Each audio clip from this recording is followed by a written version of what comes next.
Ser Podcast.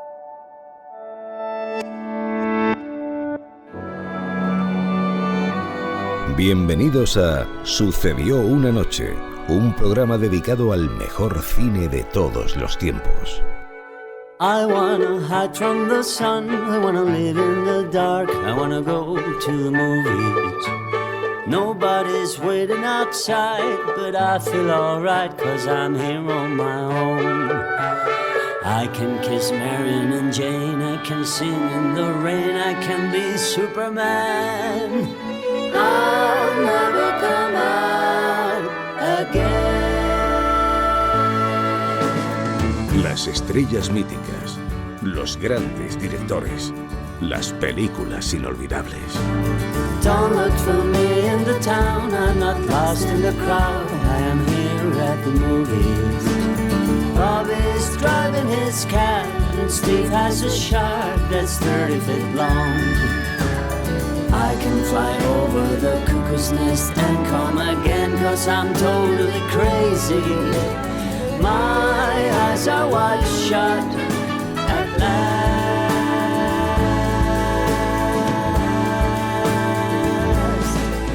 Dirige y presenta Antonio Martínez. ¿Qué tal? ¿Cómo estáis? Bienvenidos otra semana a Sucedió una noche, el programa de la SER dedicado al cine clásico.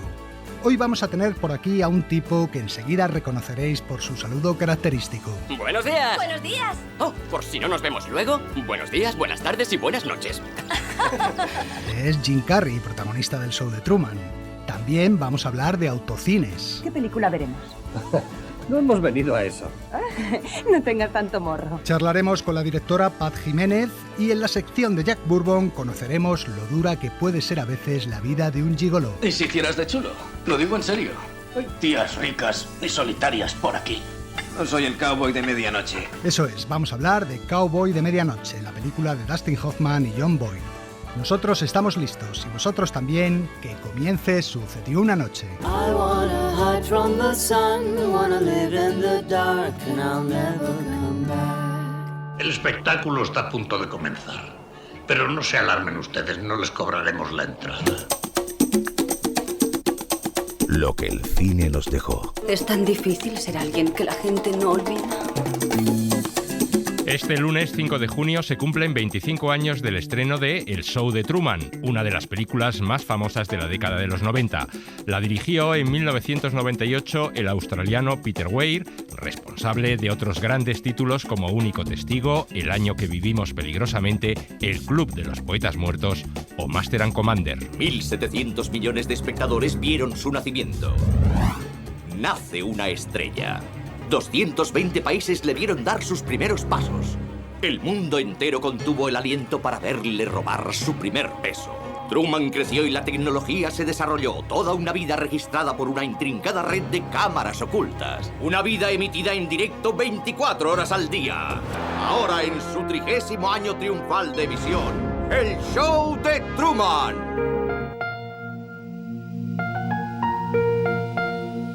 Cuando se estrenó El Show de Truman, a todo el mundo le pareció una película ingeniosa, innovadora y sorprendente. La historia de un hombre corriente cuya vida se transmite en directo por televisión sin que él lo sepa. Demos paso a las llamadas de los espectadores. Desde Charlotte, Carolina del Norte. Está usted al habla con Christoph. Hola, Christoph. Me gustaría saber cuántas cámaras tienen puestas ahí en la ciudad. En números redondos, unas 5.000. Oh, son un montón. Truman es un tipo feliz que vive en una pequeña comunidad costera. Está casado y trabaja en una compañía de seguros. En realidad, todos los que le rodean son actores interpretando un papel, pero él no es consciente, hasta que un día se da cuenta de que a su alrededor ocurren cosas extrañas. Un gran foco cae del cielo. En la calle cree ver a su padre fallecido años atrás. Es inútil que trate de explicártelo, pero están pasando muchas cosas raras. La gente del ascensor, la pared de atrás se abría y había varias personas. Y en la radio, camino del trabajo, era como si me estuvieran persiguiendo, comentaban todos mis movimientos. Mira, Truman, si es otra de tus fantasías, no tengo tiempo. Con lo de mi padre. ¿Tu padre? Creo que está vivo. Sin embargo, esta historia sorprendente no era en realidad tan original. A todos se nos ocurren cosas así. Bueno, a todos no, pero la historia se inspiraba en un capítulo de la serie televisiva En los límites de la realidad, que a su vez se basaba en un relato de Philip K. Dick, el autor de la novela que dio pie a Blade Runner. Incluso hay un cortometraje español titulado Te lo mereces, estrenado antes que la película, que planteaba una historia parecida. Andrew Niccol, futuro director de películas como Gattaca o El Señor de la Guerra, escribió el guión en 1991, y en origen el show de Truman era una historia bien diferente. El guión que leí originalmente transcurría en Nueva York y tenía un tono muy diferente, era una película distinta. Así lo explicaba uno de los protagonistas de la película, el actor Noah Emmerich, que interpreta al mejor amigo de Truman. El primer guión era en realidad un thriller de ciencia ficción y la idea era que el propio Niccol debutara como director dirigiendo su propia historia. Sin embargo... No resulta fácil.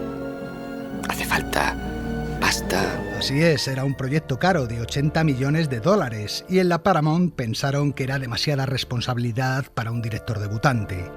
Brian De Palma fue contratado para la misión, pero tras trabajar algún tiempo en la preproducción, abandonó el proyecto y fue sustituido por Peter Weir, que cambió el tono general de la historia. Peter Weir. Si la veía como película, yo la imaginaba diferente. Yo veía luz donde en el guión había oscuridad. Quería hacer una historia realista, no de ciencia ficción.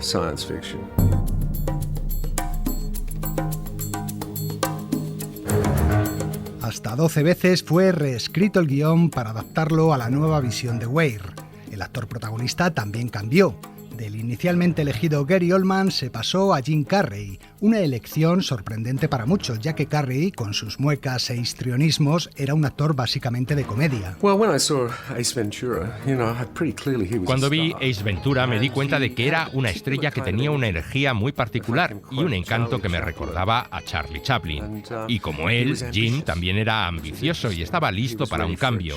Estaba listo para dirigirse a un público distinto al que había sido el suyo hasta entonces, básicamente el público joven. Esta historia era el material perfecto para ello porque podía mantener un pie en la comedia y al mismo tiempo desarrollar un personaje más realista. También fue cambiando el personaje de Christoph, el creador del programa que desde su torre de control dirige todo el tinglado. No os paséis con la niebla. Preparad cámara en grúa. Dentro. Dennis Hopper había sido fichado para este papel, pero llegado un momento, Peter Weir cambió de idea.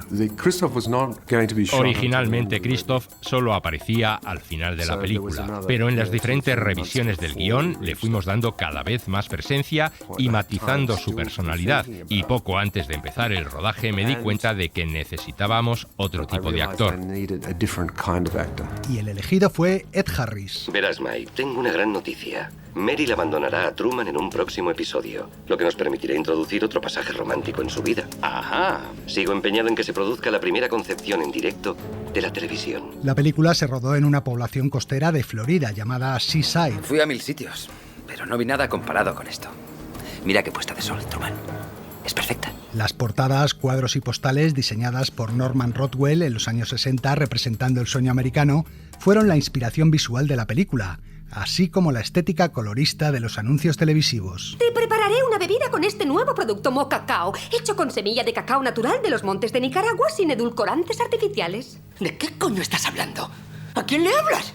He probado otros cacaos y este es el mejor. Los actores que rodean a Truman aprovechan cualquier ocasión para hacer publicidad de distintas marcas. Todo está en venta, desde el vestuario de los actores y lo que comen hasta las casas en las que viven. Y por supuesto, todo figura en el catálogo Truman. Nuestras telefonistas les atenderán a cualquier hora. Y una curiosidad, los nombres de las calles del pueblo y de la mayoría de personajes tienen referencias cinematográficas. Soy Truman Burbank. Sí, ya lo sé. Burbank, el apellido de Truman, es el nombre del distrito de Los Ángeles donde se encuentran los estudios Disney. Su mujer se llama Meryl, como Meryl Streep, y su mejor amigo Marlon, como Brando, y así otras muchas referencias. El nombre del personaje protagonista es también un juego de palabras. Truman sería la unión de las palabras true, verdad, y man, hombre. Si bien el mundo de Truman es, en ciertos aspectos, una falsificación, el propio Truman no tiene nada de falso.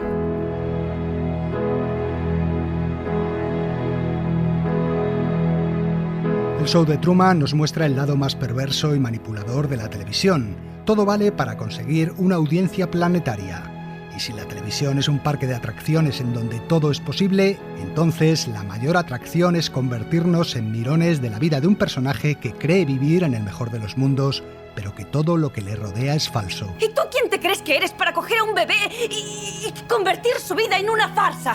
¿No sientes ni la más mínima culpa? Le he dado a Truman la oportunidad de llevar una vida normal. Truman no es un espectáculo, es un prisionero. Obsérvale, mira en lo que le has convertido. Peter Weir otra vez.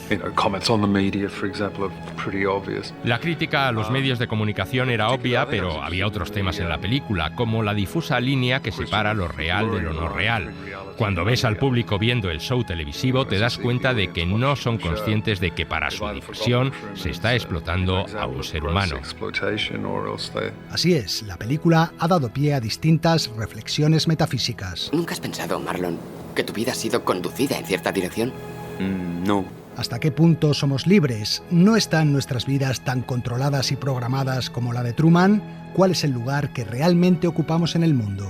Lo que en el fondo plantea el show de Truman es la necesidad que tenemos los seres humanos de buscar la verdad y poder elegir. En su opinión, ¿por qué cree que Truman nunca ha pensado plantearse la naturaleza del mundo en el que vive hasta ahora? Aceptamos la realidad del mundo tal y como nos la presentan, así de sencillo. La película ha sido estudiada en distintas tesis filosóficas y religiosas. Curiosamente, también la psiquiatría se ha ocupado de ella. Quizás es que me estoy volviendo loco, pero tengo la impresión de que el mundo gira alrededor mío.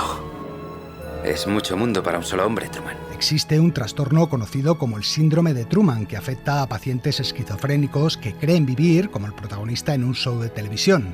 Por ejemplo, un psiquiatra norteamericano informó de un paciente suyo que llegó a viajar a Nueva York para ver si realmente las Torres Gemelas habían sido derribadas, ya que pensaba que los atentados del 11S tenían que ver con la trama de su show.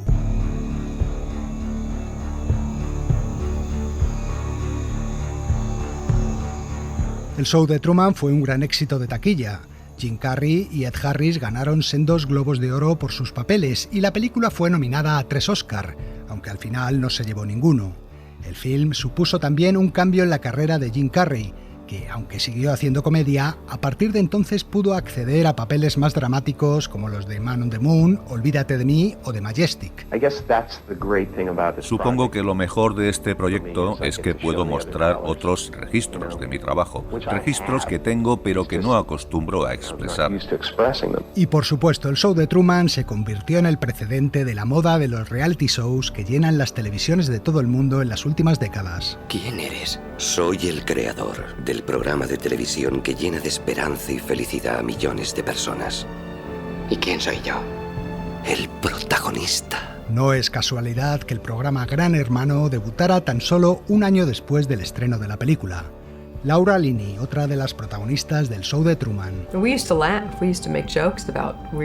Solíamos reírnos y hacer bromas por entonces. Llega la hora de la televisión de la vida real, decíamos. Era solo una expresión, pero se convirtió en una realidad que ha ido mucho más allá. De haber sabido entonces la clase de realities que se hacen hoy en día, quizás nos habríamos horrorizado. La insaciable curiosidad que siente el público actual por los detalles privados de las vidas ordinarias y la pérdida de intimidad que sufrimos ante la constante presencia de las cámaras, las redes sociales o los teléfonos móviles hacen que el show de Truman mantenga su vigencia 25 años después de su estreno, en un mundo en el que cada vez nos sentimos más observados. Y es que, al fin y al cabo, no hay tanta diferencia entre Truman y nosotros.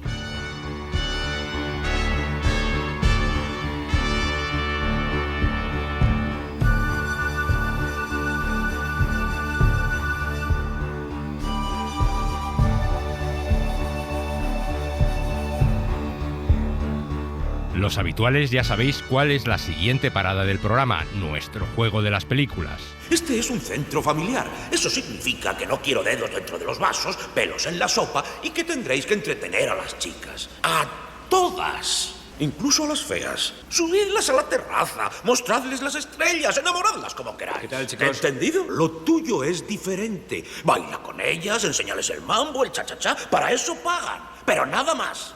Ahí queda todo. Nada de confianzas, de cuchicheos. ¡Manos fuera!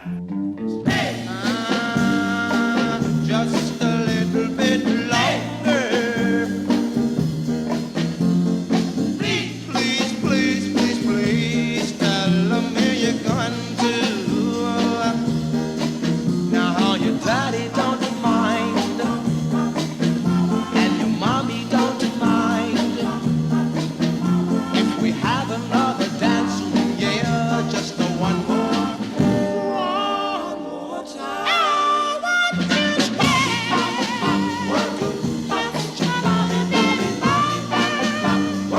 Esta noche tenemos la liebre estofada favorita de Monsieur. La liebre es muy jugosa y la salsa es muy sabrosa con trufas, anchoas, licor, bacon y nata. Gracias, Gastón. No he terminado. Oh, permítame. Otro cubo para Monsieur. Y la mujer de la limpieza. Why are we here? What's life all about? Is God really real? Or is there some doubt? Well, tonight we're going to sort it all out. For tonight, it's the meaning of life. ¿Te has enrollado con ella? ¿Te has vuelto loco o qué? Tiene una enfermedad mental, crónica, degenerativa. ¿Sabes lo que significa eso? Que solo puede ir a peor. Eso es solo un diagnóstico. La puta opinión de un psiquiatra. Esto es una locura, un disparate. Confiésate, vete a un gurú, vuelve a tu psiquiatra, tómate una caja de Valium, haz lo que te dé la gana, pero olvídate de esta historia. No puedo. Nunca me había pasado una cosa así. Pero es que no puedo pensar en otra cosa.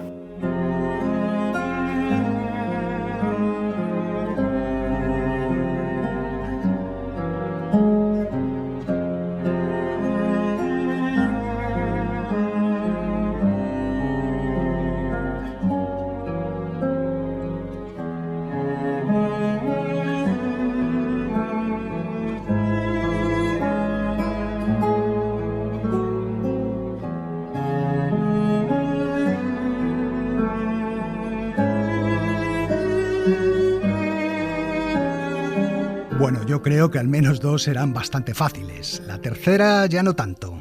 En el primer diálogo oíamos al director del resort de montaña donde trabajaba Patrick Swayze en Dirty Dancing, la famosa película de los años 80, y escuchábamos también brevemente uno de los temas de su banda sonora, Maurice Williams and the Zodiac y su clásico Stay.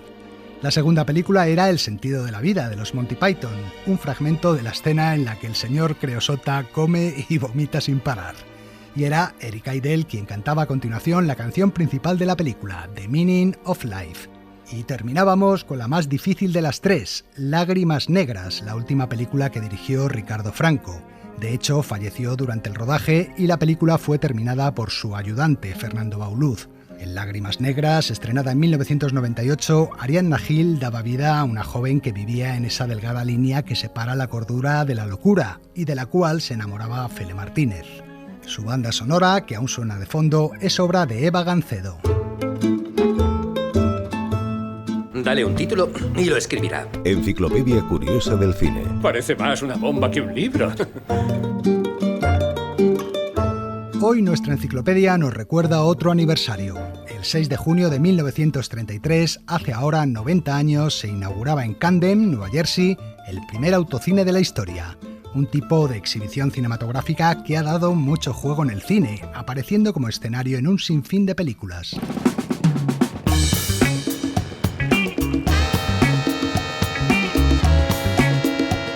Richard M. Hollingshead era un empresario de repuestos de automóviles que tenía un problema con su madre, un problema similar al de Homer Simpson. Una para Claxon. Lo lamento, señor, pero nuestras instalaciones no son aptas para usted.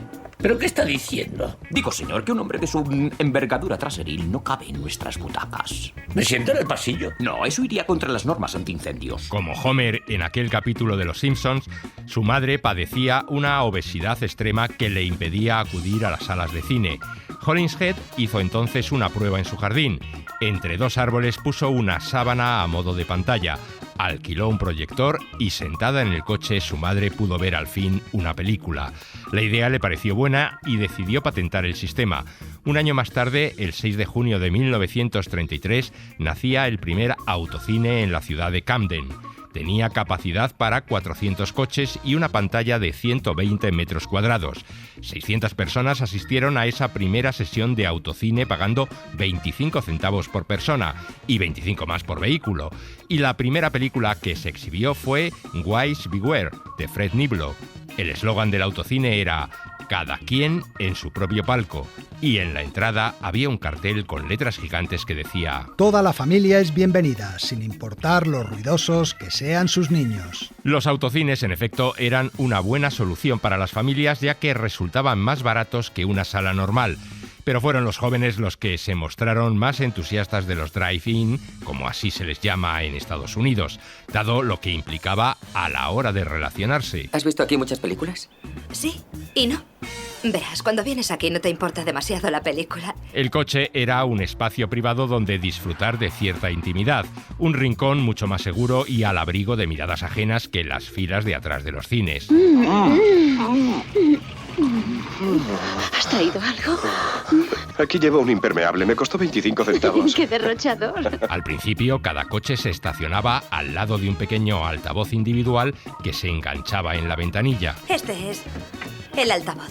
El sonido de la película sale por ahí. Pero más tarde, este sistema fue sustituido por la difusión de la banda sonora mediante las radios de los coches. Los autocines eran grandes espacios de ocio. Además de la pantalla y el área de estacionamiento, había zonas infantiles y de picnic, minigolf, juegos recreativos y bares y hamburgueserías. También tenemos hamburguesas, perritos calientes, palomitas y manzanas de caramelo a su gusto. Y todo aquí, en el autocine de Benji. Los autocines vivieron su mayor apogeo en los años 50.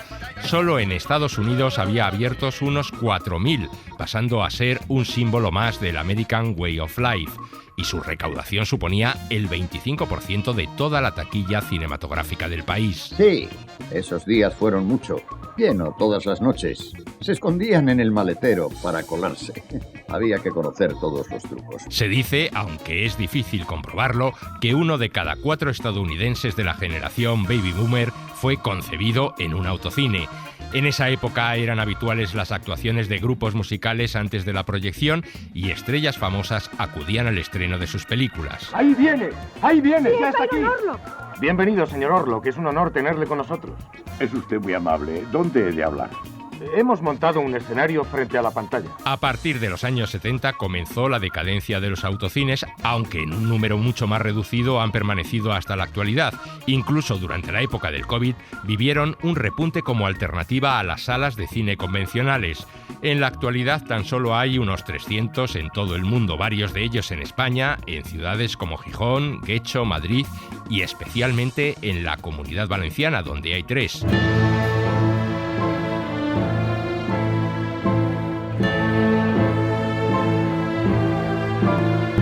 Los autocines son un icono norteamericano más y como tales aparecen en muchas películas de Hollywood. Diga. Tengo un paquete para ti. Hay un autocine en Centinela, mañana a las 2:30. Vale, que solo vaya un hombre. Ya sea en funcionamiento o abandonados, los autocines aparecen en numerosas escenas de películas, algunas clásicas como Al Rojo Vivo, donde el gángster James Cagney lo utilizaba para ocultarse de la policía tras cometer un robo. Quita el sonido. No es fantástico. ¿A dónde iremos después de la segunda película? No te moverás. Seré el único que irá a alguna parte. ¿A dónde, Cody? Voy a entregarme, Ma. En Lolita de Stanley Kubrick, James Mason acudía acompañado de Sally Winters y Sue Lyon y aprovechaba el miedo que sentía la joven al ver una película de Frankenstein para cogerla de la mano.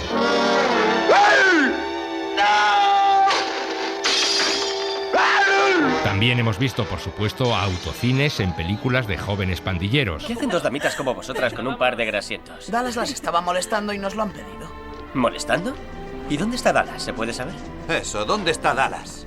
Sé que él me ha rajado la rueda. Matt Dillon se dedicaba a molestar a las chicas en Rebeldes de Coppola y Olivia Newton-John huía despavorida en Gris cuando John Travolta intentaba meterle mano dentro del coche. ¡Pero Sandy! ¡No, Danny! No te preocupes, nadie nos ve. ¡Ay, Danny, quítate de encima! Yo creí que te interesaba. ¿Te me interesabas? ¿Crees que voy a quedarme contigo aquí en este antro de pecado y en este cacharro asqueroso? Sandy, no te vayas sola, deja que te acompañe. La chica escapaba y Travolta cantaba su decepción sentado en un columpio y bañado por la luz del proyector. Stranded at the drive-in, branded a fool. What will they say? Monday at school. Hemos visto autocines en comedias y películas familiares. En La gran aventura de Pee-wee, el primer largometraje que dirigió Tim Burton, Pee-wee Herman asistía al estreno en un autocine de una película sobre él. Venga, Dottie, vámonos. ¿Irnos? ¿No quieres ver el final de la película? No necesito verla, Dottie. La he vivido. Y en la película de animación Cars, Rayo McQueen y sus amigos iban al final de la película a un autocine donde veían clásicos de Pixar como Toy Story en versión 4 ruedas. ¡Eres un coche de juguete! Y tú una ranchera muy rara. ¡Han llegado! ¡Invitados a las 3 en punto! Oh, vaya, el que hace la voz de ese cerdito, te aseguro, es un buen actor. Cecil B. Demente, el desquiciado director del cine sin ley que creó John Waters, rodaba la última escena de su película precisamente en un autocine. Hola, soy Cecil B. Demente. Quiero que salgáis en mi película. Se llama Belleza Suprema y la última escena se rueda aquí esta noche. Ojalá Cecil mate a más cabrones. Sí, a esos críticos farsantes que hablan bien de las películas. Mientras que los chavales de Exploradores, de Joe Dante, un clásico familiar ochentero, inauguraban el primer viaje de su cachivachera cápsula voladora haciéndose una pregunta. ¿A dónde vamos? ¿Dónde hay más acción los viernes por la noche? En el cine al aire libre. Y al autocine se dirigían para ver precisamente una película de naves espaciales. El asesino galáctico es fenómeno. ¿La has visto? Sí, es ese tipo rubio. Se pasa toda la película desintegrando extraterrestres. Y en la tercera parte de la saga Regreso al Futuro, Doc y Marty McFly elegían un autocine abandonado para lanzar el DeLorean en su viaje hacia el salvaje oeste, atravesando una pantalla decorada con indios cabalgando. Lo que tienes que hacer ahora es conducir el vehículo temporal directamente hacia esa pantalla y acelerar hasta 140 por hora. Un momento. Si me lanzo hacia la pantalla, me estrellaré contra esos indios. Marty, tienes que pensar en 4 dimensiones. En el instante que te traslades al año 1885, esos indios desaparecerán. Pero al atravesar la pantalla, los indios pintados se convertían en reales.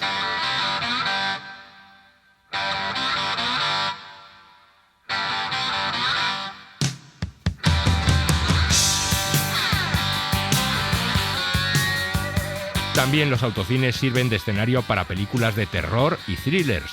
En Christine, la película de John Carpenter, basada en un relato de Stephen King, el coche demoníaco se ponía celoso cuando su dueño se daba a chuchones con su novia en un drive-in. Me has dado un susto de muerte.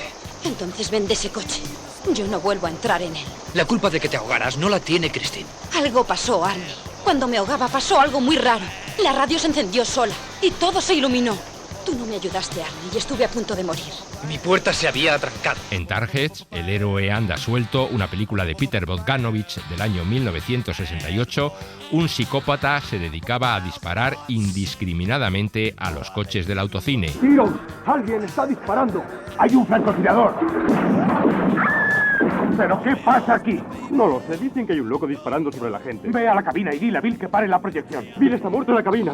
Apagad las luces, llamaré a la policía. Y en el thriller La ley del más fuerte de 2013, Woody Harrelson, en plan malote, le daba una paliza al conductor del coche vecino cuando éste le recriminaba que maltratase a su chica. ¿Va todo bien por aquí? Métete en tus asuntos, tío. Cuando pegas a una mujer es asunto mío, tío. Harlan, vamos, no. Sí, no, Harlan. ¡Harlan! ¡Basta! ¡Vamos, no! ¡Para! ¡Para! ¡Vuelve a tu puto coche! Pero probablemente la película más marciana sobre autocines que hemos visto sea Campo de Exterminio, una serie B australiana de los años 80 en la que los protagonistas iban a un autocine en el desierto y mientras estaban a sus cosas, la policía les robaba las ruedas. Oiga, me han robado. ¿De verdad? 2 ruedas del coche. ¿Cómo voy a volver a casa? No puedes. ¿Tendremos que pasar aquí toda la noche? No es mal plan, ¿verdad? Al día siguiente descubrían que el autocine era en realidad un campo de concentración para jóvenes díscolos del que no podían salir. Los tickets para la comida. ¿Para qué queremos tickets de comida? Pensamos irnos. Ahora. ¿Sí? ¿Cómo? En autobús. No hay autobuses. No hay taxis, ni autobuses, ni transportes. Y estaréis aquí hasta que el gobierno decida qué hacer con vosotros. Hay 193 personas aquí dentro como vosotros. Eso sí, les ponían cine todas las noches.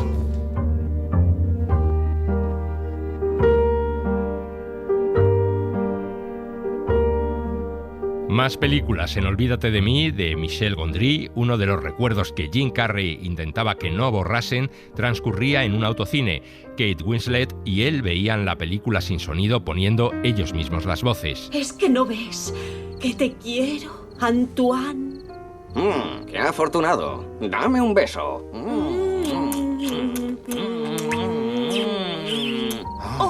me llames Antoine. Me llamo Wally. Y en Twister, la película de catástrofes de los años 90, el tornado más brutal se presentaba precisamente cuando los protagonistas descansaban en un autocine donde se proyectaba El Resplandor de Kubrick. ¡Joe! ¡Bill! ¡Ya viene! ¡Viene hacia nosotros! ¡Rápido! ¡Se acerca! ¡Ya está aquí! ¡Poneos todos a cubierto, rápido! ¡Buscad un refugio a cubierto, vamos!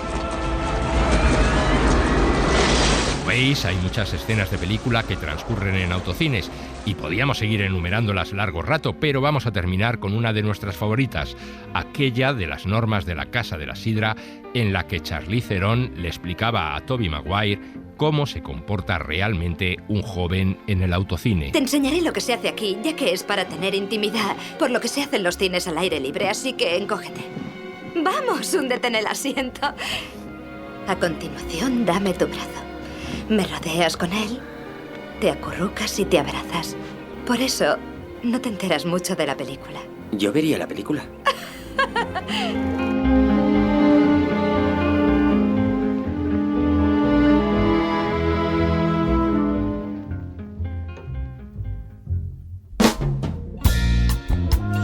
Si ese avión despega y tú no estás a su lado, te arrepentirás. Tal vez no hoy ni mañana, pero sí muy pronto y para el resto de tu vida. El cine de su vida. Es de Casablanca. Toda mi vida he estado esperando decirlo. Hoy hablamos con la directora Paz Jiménez, que acaba de estrenar su primera película como directora, Como Dios manda, una comedia protagonizada por el cómico Leo Harlem. Y queríamos hablar precisamente de eso, de cómo es la aventura de ver estrenada una ópera prima como realizadora. Y así nos lo ha contado Paz Jiménez. Yo tuve muy claro, muy jovencita, que quería ser directora de cine, pero claro, esto es como un sueño inalcanzable, ¿no? ¿Listos? En posición. ¡Vamos allá! ¡Silencio! ¡Cámaras! ¿Listos? ¡Grabando! ¡Acción! A no ser que tengas un talento arrollador y un buen guión entre las manos, que esto obviamente te abre muchas puertas. Siguiente toma. Entra la señorita Moore, que te salvó de la prostitución. Al verla lloras de vergüenza. Quiero lagrimones, ¿vale? Vale. En mi caso no era así, entonces fui escalando posiciones y esta, pues eso, ronda los 20 años aprendiendo el oficio, desde los escalones más de aprendiz, de meritoriaje, hasta las primeras ayudantías. Este ha sido mi camino porque no he tenido un guión entre las manos y porque mi vida laboral se ha ido dando así y he ido aprendiendo un montón. Pero me consta que hay gente que pone su guión, una buena historia sobre la mesa, y hay productoras valientes que apuestan por ello. Vamos a hacerlo desde arriba. Iluminación, hay una sombra. Empezamos de nuevo desde arriba, por favor. ¡En sus puestos! ¡Silencio! ¡Cámaras! El verme en un momento de mi vida que ya había descartado la dirección, verme en un proyecto sólido, muy arropada, con unos padres del proyecto como A3 Media y Warner. Comedia, que es un género que me encanta, y muy bien arropada, o sea, no podía decir que no.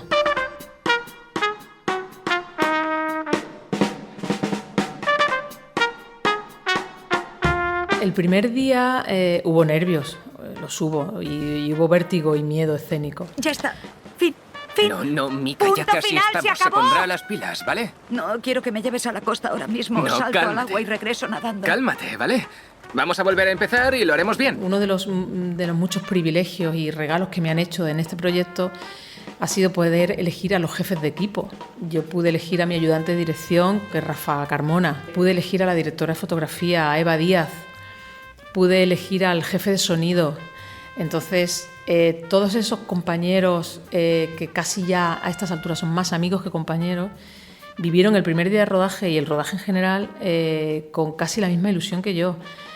Me decían, guau, qué ilusión que hagas tu primera peli, qué bien, qué bonito estar aquí contigo compartiéndolo. ¡En posición! Y cámara. Mi gran reto, creo que lo cumplí, que es ver una peli que se parece bastante a lo que yo tenía en la cabeza, que eso no me pasaba en los cortos, ¿no? O sea, yo pensaba un corto y me lo curraba mucho y lo preparaba y tal, y luego me salía una cosa que era como, ostras, ¿y de dónde sale esto? Y era uno de mis miedos a la hora de afrontar la peli. Y creo que ha quedado una peli muy, muy parecida a lo que tenía en la cabeza, pero sumando los talentos, muchísimos talentos de los que he tenido la fortuna de rodearme.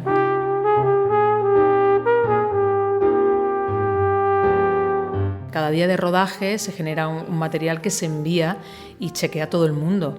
Chequea cómo están los actores, si la cosa va bien, si la comedia está ahí, está viva y está funcionando. Entonces yo cada día que rodaba y no escuchaba noticias ni llamadas desde arriba, estaba segura de que todo iba bien, que les estaba gustando el proyecto y que íbamos por buen camino. El reto ahora es acabar la peli en una atmósfera de relativa armonía, ya sabes. Así que más que presión, lo que me sentía era muy segura. Si hubiera sido un proyecto más pequeñito, un proyecto más de autor, donde te la juegas, te abres en canal y es tu historia que tienes que defender sin que nadie te diga si bien o si mal, ahí quizá hubiera sentido más presión y más vértigo. ¡Vamos a repetir! ¡Genial! ¡Vamos! ¡En posición! ¡Silencio! 67-4, toma 22. ¿Preparados? ¡Acción! La sensación al final es, lo tengo todo más o menos bien. ¡Ha sido perfecto! ¡Gracias! ¡Corten! Me llevo todo el material al montaje, liberación absoluta. Buen trabajo, chicos, lo hemos conseguido. Luego viene un poco la resaca de ese momento de liberación, que es cuando te sientas en la sala de montaje y te enfrentas a todo lo que has rodado, y entonces siempre piensas, guau, aquí tendría que haber hecho 2 planos más como mínimo, no me tenía que haber ido de esta localización sin llevarme este recurso de no sé qué otra cosa, pero bueno.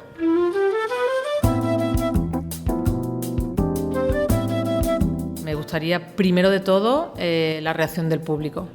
Cómo recibe la gente determinados chistes, determinadas secuencias y circunstancias que pretenden ser cómicas. Esto es lo primero, sí, me voy a intentar ver cómo va taquilla. ¿Las críticas? Aquí las tengo, jefe. Pero te advierto que no son muy buenas. ¿De verdad? Todo el feedback, tanto de prensa como de público que pueda, no me voy a volver loca, mirándolo todo y obsesionándome, porque tampoco soy muy obsesiva de redes sociales y tal, pero toda la información que me llegue, y sobre todo para aprender, porque yo me he tirado a la piscina con muchos recursos que he utilizado tal y quiero saber si realmente han funcionado o no. Bueno o malo, no permitas que lo que dice la gente te afecte. Exacto, porque tú eres una estrella. Bien dicho. De momento no tengo ofertas, yo creo que muy inteligentemente van a esperar a ver cómo funciona. Yo sigo mi carrera en el equipo de dirección, sigo rodando, voy a rodar ahora una peli como script, que es un puesto que me encanta porque estoy al lado del directora en este caso, y aprendo un montón y disfruto de la historia. Hay otros puestos dentro del equipo de dirección que son más logísticos. El poder trabajar codo con un director y estar en la cabeza y ser el enlace entre el director y el montador me apetece mucho y me gusta mucho. O sea que yo de momento sigo con mi trabajo y las ofertas que vengan, bienvenidas. Y sí que supongo que habrá cierta presión, si esta peli funciona y gusta, de mantener ese listoncito. Ton nom mal écrit parmi tant d'autres noms inconnus sur la première page d'un journal brésilien. J'essayais de lire et je n'y comprenais rien. Sucedió una noche. El cine clásico en la SER. Jack Bourbon presenta Cine Incómodo. ¡Basta! No estoy dispuesta a consentir inmoralidades en nuestras pantallas. Este espectáculo degradante y depravado ha de terminar ahora mismo. Sexo, violencia, religión, política. ¿Oyes ese silbido? Es una bomba que cae del cielo y va a impactar en 400 cines a la vez. Las películas más polémicas de la historia del cine.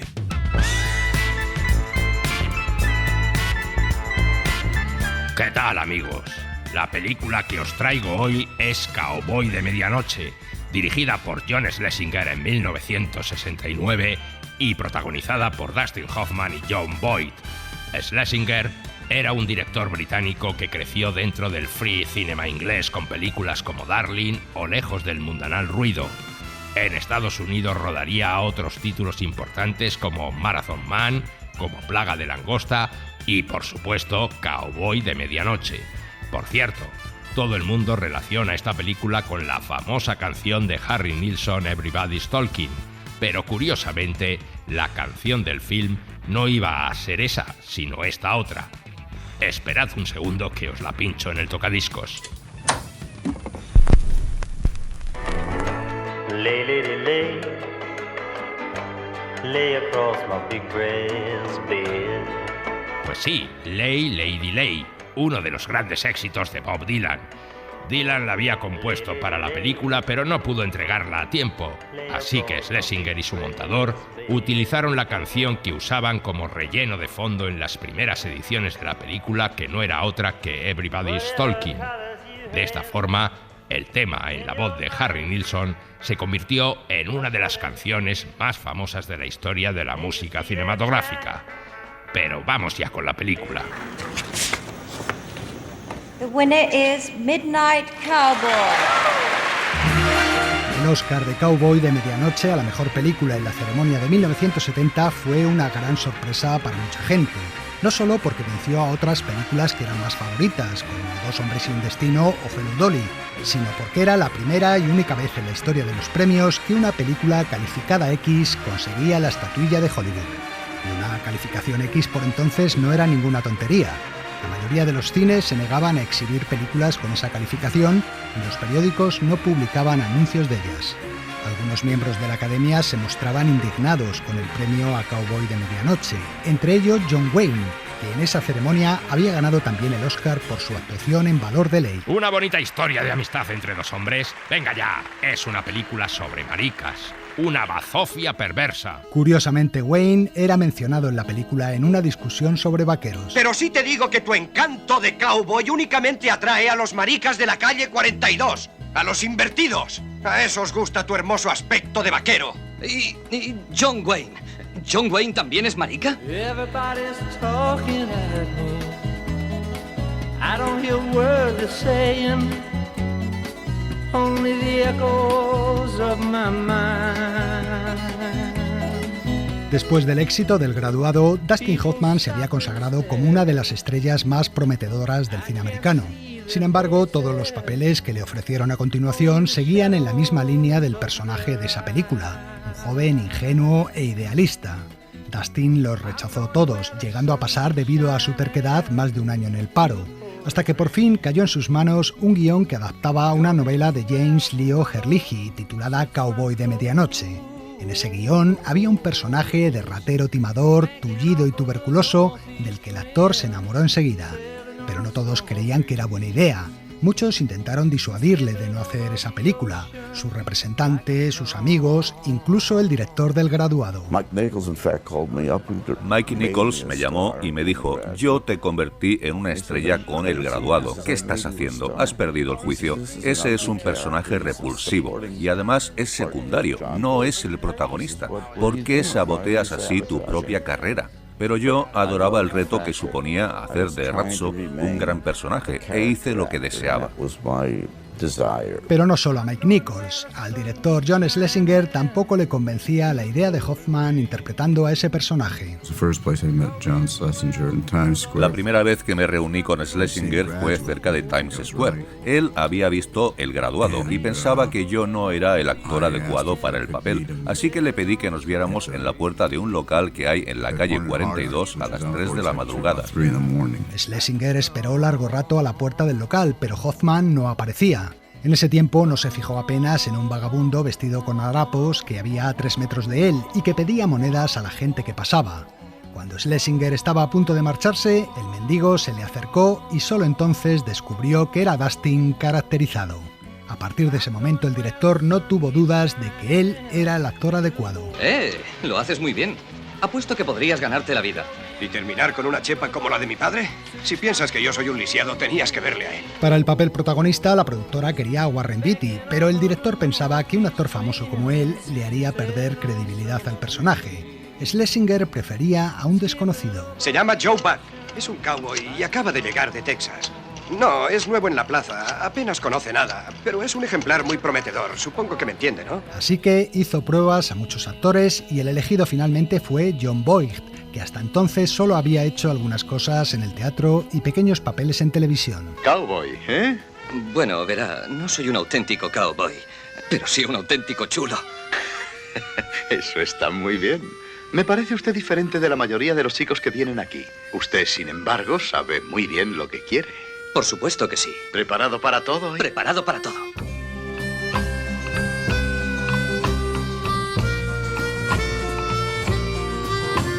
Cowboy de Medianoche cuenta la historia de un tejano bastante ingenuo que llega a Nueva York con la intención de ganarse la vida como gigoló, aprovechando su buena planta.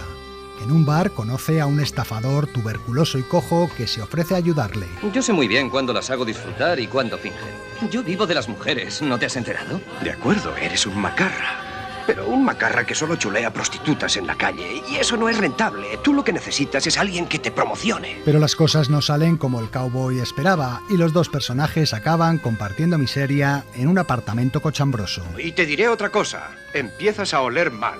Y para un ligón en Nueva York es un hándicap. No me hables de higiene. Desde que estoy en Nueva York aún no he visto que te mudaras una sola vez. ¿O me equivoco?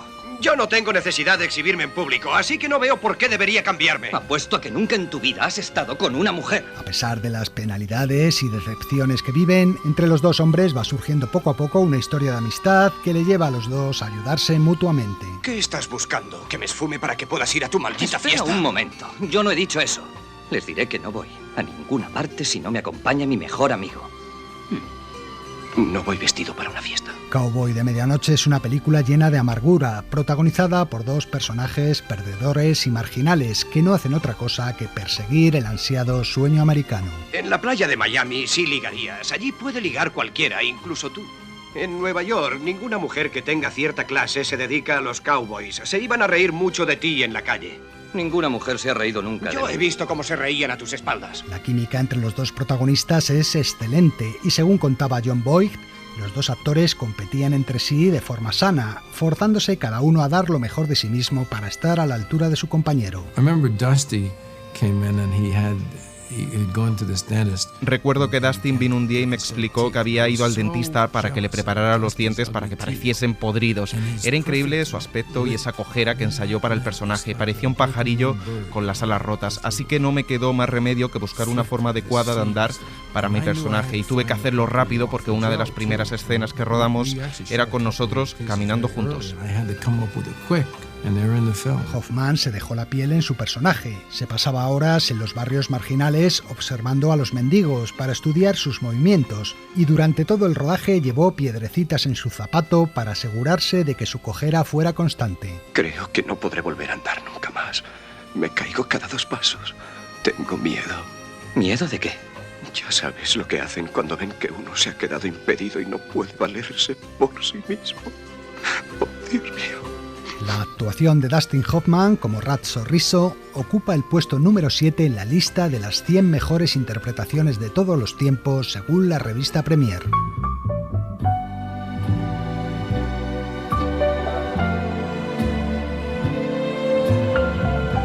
La película se rodó en buena parte en las calles de Nueva York, sin permiso para cortar el tráfico y con los actores en medio de los transeúntes normales. En una escena que luego se haría famosa, Dustin Hoffman estuvo a punto de ser atropellado por un taxi. Y la bronca con el taxista que vemos en la película no estaba en el guión, sino que fue real. ¡Para! ¿No ves que estamos pasando nosotros? ¿No lo ves, idiota? ¡Animal! Si bajas del coche te arranco la cabeza del tronco. Cowboy de Medianoche hacía un retrato de la suciedad y la miseria de los barrios más pobres de Nueva York, algo que muy pocas películas habían mostrado hasta entonces. Las cloacas están llenas de ratas que quieren morder a los que somos más desgraciados que ellas. Pero no solo eso, la película trataba temas que todavía eran tabúes en buena parte de la sociedad norteamericana de la época, como la prostitución, la homosexualidad y las drogas.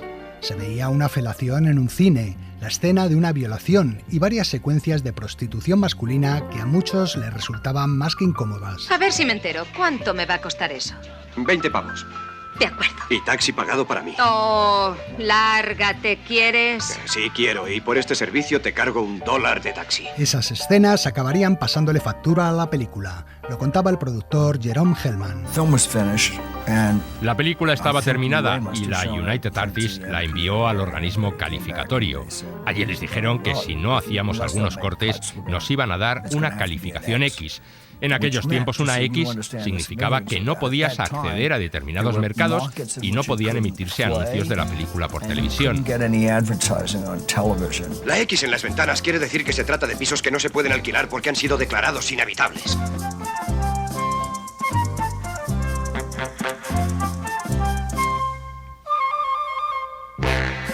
La La película se estrenó en mayo de 1969 sin muchas expectativas de éxito. Dustin Hoffman. Ninguno teníamos grandes esperanzas comerciales para la película. Era un film artístico. Solo estábamos intentando hacer un buen trabajo. Por eso resultó una sorpresa cuando Cowboy de Medianoche recibió 7 candidaturas a los Oscar. Schlesinger como director y Hoffman y Boyd como actores fueron nominados. También la película, el guión y el montaje. La más sorprendente de las 7 fue la nominación para Sylvia Miles, que interpretaba a una prostituta que se convertía en la primera cliente del cowboy gigoló. No me acordé de ir al banco y ahora está cerrado. He de tomar un taxi. Necesitaré un poco de dinero. Detesto pedírtelo, pero... Resulta gracioso que tú me pidas dinero, porque yo iba a pedírtelo a ti. ¿Ibas a pedirme dinero? Claro, ¿a qué crees que he venido yo a Nueva York? De modo que ibas a pedirme dinero. ¿Pero con quién demonios crees que estás tratando? Por este personaje, que solo aparece 6 minutos en pantalla, Sylvia Miles recibió su primera nominación como actriz de reparto. Le dije a mi padre que había sido nominada y él me contestó: sí, ya me han dicho mis amigos que te han visto en la película, eres una prostituta. Sí, le contesté, pero solo estoy actuando. De las 7 candidaturas, Cowboy de Medianoche convirtió 3 en Oscars: Mejor Película, Mejor Director y Mejor Guión Adaptado. Jerome Hellman otra vez. Después de que la película ganara el Oscar, la Junta de Calificación nos llamó otra vez y nos dijo: mirad, si hacéis, aunque sea un solo corte, podremos decir que la película ha sido revisada y os quitaremos la calificación X. Pero Schlesinger les dijo que ni hablar, que no estaba dispuesto a eliminar ni un solo plano, y la United Artists nos apoyó totalmente. Les dijeron: no, esta película no se corta.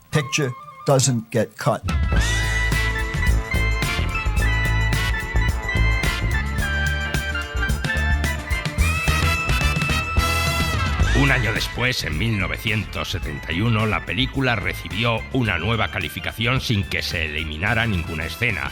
La X se cambió por la R, que permitía a los menores de 17 años ver la película acompañados.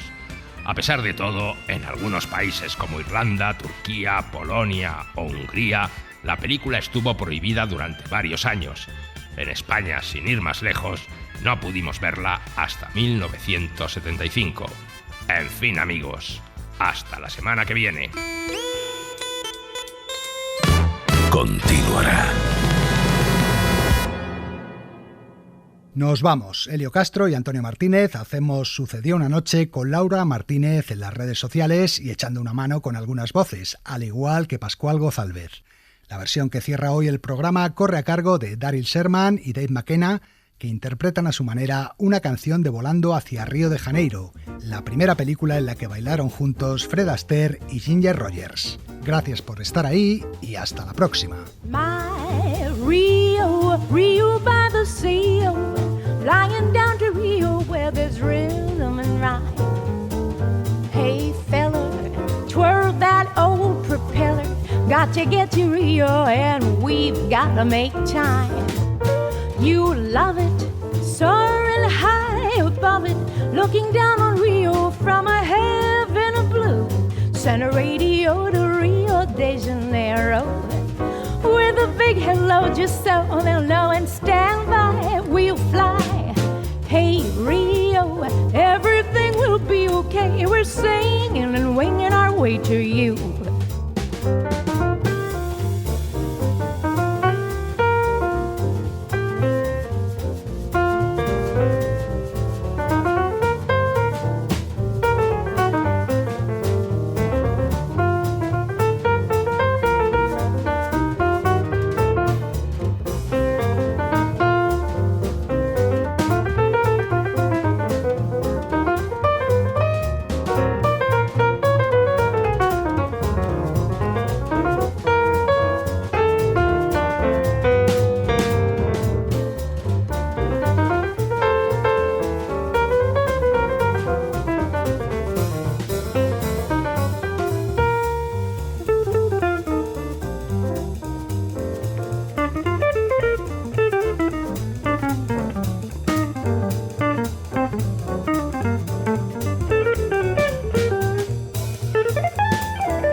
to get to Rio, we've gotta make time. You will love it, soaring high above it, looking down on Rio from a heaven of blue. Send a radio to Rio de Janeiro with a big hello to Southern now and stand by, we'll fly. Hey Rio, everything will be okay. We're singing, we're winging, singing our way to you.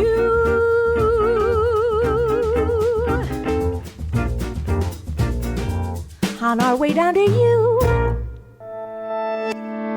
Cadena SER. La radio.